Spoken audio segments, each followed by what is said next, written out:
starting an Etsy shop in 2025 in the new year, or if you're thinking of starting an Etsy shop at all, then this video is for you. I'm going to be listing 6 different Etsy shop ideas. You can start today, low cost, low budget, and you can start making that coins. So first things first, without having to waste too much time, is starting a candle business.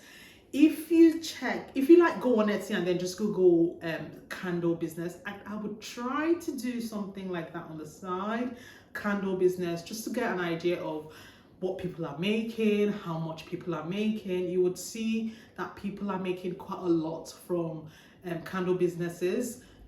I do know a few candle businesses here on YouTube, and I just binge watch their content. Just like the whole process of mixing and the wax together and then put like the whole ASMR sound. I just like watching their content, and I find it very relaxing to watch. And a lot of them sell on Etsy, and they also sell on their website as well. So next thing is an apparel brand. I know this is quite popular, and most times people say it's a saturated niche. There's nothing you're trying to do that is not already saturated, but I think the idea is, how do you put your own spin on it? How do you create something that would be different to what somebody else is creating? How do you put your personality into the brand so people can actually see it and buy into it? How do you make a brand story that people would be emotional about buying? Because I think what I found out these days is there's a lot of brands that actually sell so much, not because their product is exceptional, but it's more because of the story behind the brand and why the brand started. So I think that's something to actually think about when you're trying to start a business and all of that. So t-shirt and apparel brand, it is very low cost to start. That's something I am currently doing as well. So just getting a t-shirt, you can get it from wherever you need to get it from. And there's so many sites out there. Google is your friend.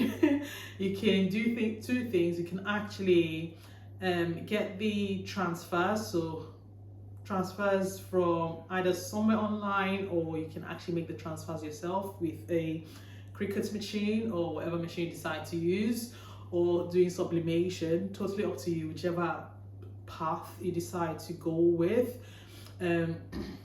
That's something you can look into. And it's very low cost as well. It doesn't require too much when you're starting. If you're using a heat press, so heat press, I would say the 3 major things you actually need is a heat press, the transfer, the design, the transfer, and then the products you're going to be using on either a sweatshirt, hoodie, or t-shirts.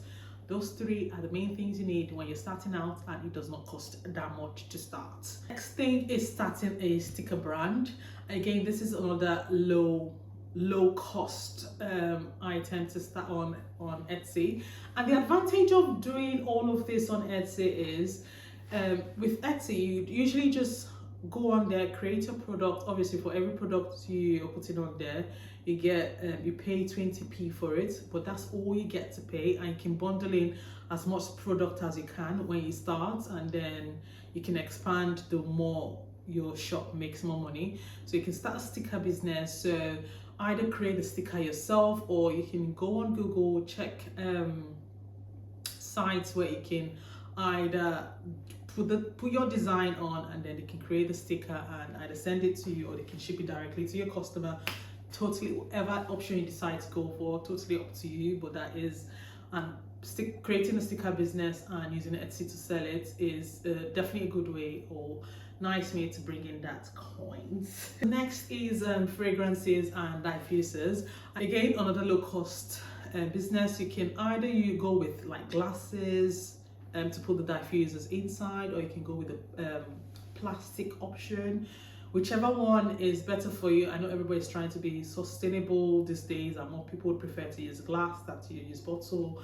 So whatever option you decide to go with, totally up to you. Even mixing the fragrances, is it diffuser sticks? I'm not sure what those things are called, the sticks you put inside. So everything, you can start like with a very small portion. You get a few pieces just to try it out, to see how people take to it, and then you can bulk buy it.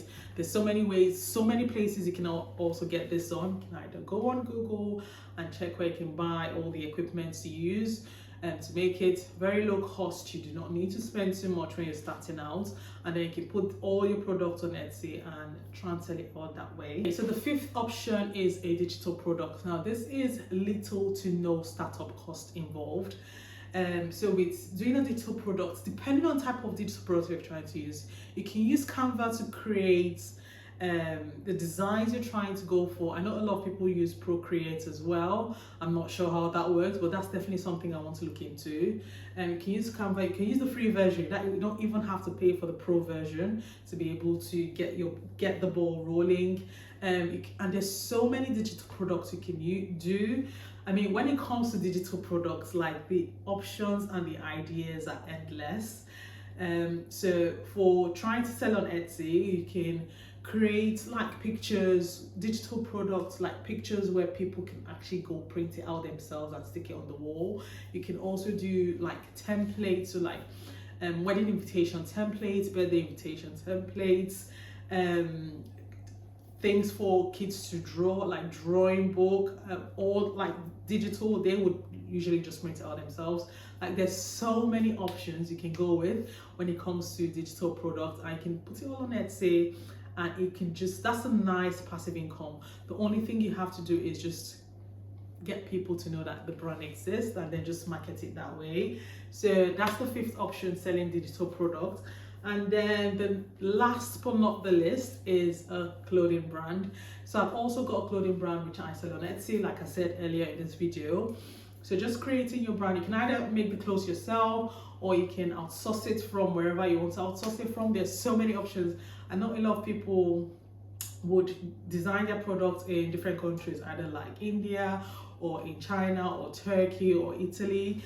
Whichever option you decide to go for, that is totally up to you. The type of brand you're trying to create, the resources that you have available to work with, the fabric or whatever you decide to do. I mean, when you're trying to start a business, there is so much research you're going to do for sure. And there's so much trial and error and samples and things you're going to be doing. So Google is going to be your friend. Google is going to be your friend, because you can get all the information you need on Google. You can also like check on it on YouTube. YouTube University is also a place where a lot of people like share ideas behind the scenes, things that they're doing for their brand, or things that's like ways that they've grown the brand, or ways they have improved their processes and everything. So that's definitely something you're going to be doing a lot of research. Unless you're paying for a course where someone is going to hand out all the information to you, which doesn't always happen. You will still have to do some research yourself. You still have to do some trial yourself. So those are 6 things that you can create. You can choose whichever one you want to start with, and then just grow it that way. So let me know in the comment section which of the options you think you're going to be starting in the new year, or which option you're going to be starting whenever you decide to start. But don't sit on the idea for too long. You have to keep it moving. Like, don't overthink it. Don't overthink it. There's one thing I'm going to say in this video. Do not overthink it. Just get the ball rolling. You figure things as you go. It's almost certain that you're not going to have everything figured out before the brand starts, or before you start your business. But one thing is guaranteed, you're going to keep learning. Even though I've been in business for so many years now, every day I'm learning something new. Like, it's going to be a learn on the job type of process. So you're going to keep learning. Don't overthink it. Just get it rolling and see how it goes. If it works, great. If it doesn't work, you pivot, start something else, and just keep it going. Hopefully you enjoyed the content of this video. If you have, you know what to do. Subscribe, like, turn on the bell notifications so when I post any upcoming videos you get notified, and I'll see you guys in the next one. Take care. Bye.